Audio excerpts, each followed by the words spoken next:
C'est un peu l'or vert de l'aube.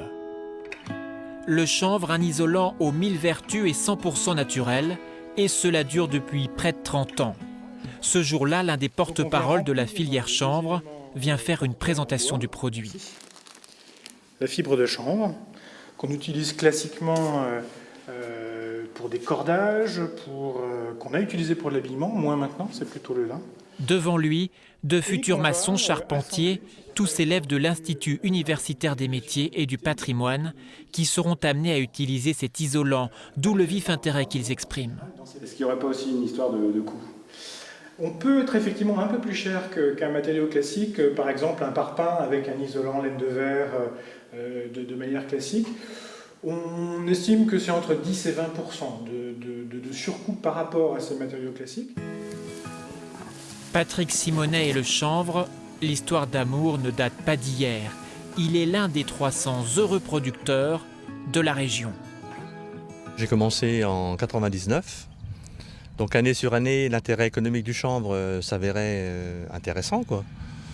Bon, au départ, je voulais pas trop partir parce que c'était une contrainte de récolte à l'automne, une surcharge de travail, du matériel spécifique à acheter.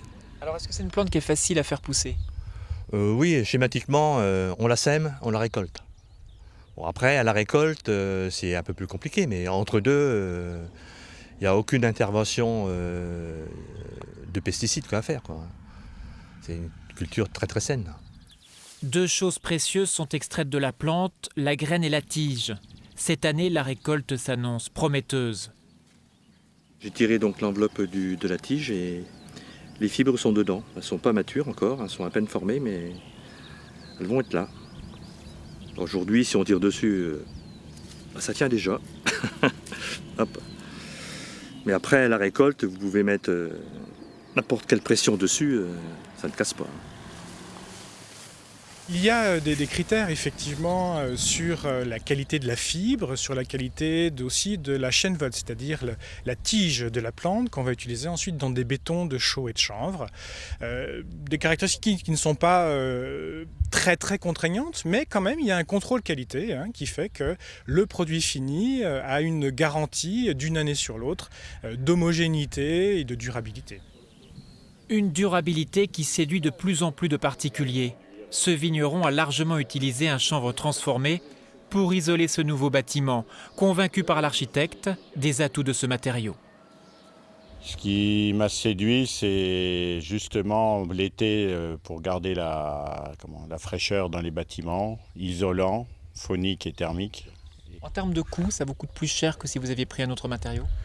En coût, non. Au départ, on pensait, mais non, parce qu'en isolant et tout, on s'y retrouve à la fin.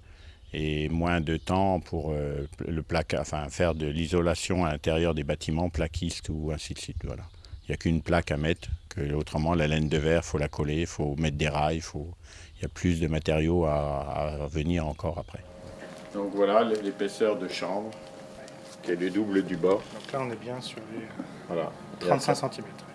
D'après le représentant de la filière chanvre, cet isolant n'aurait que des avantages.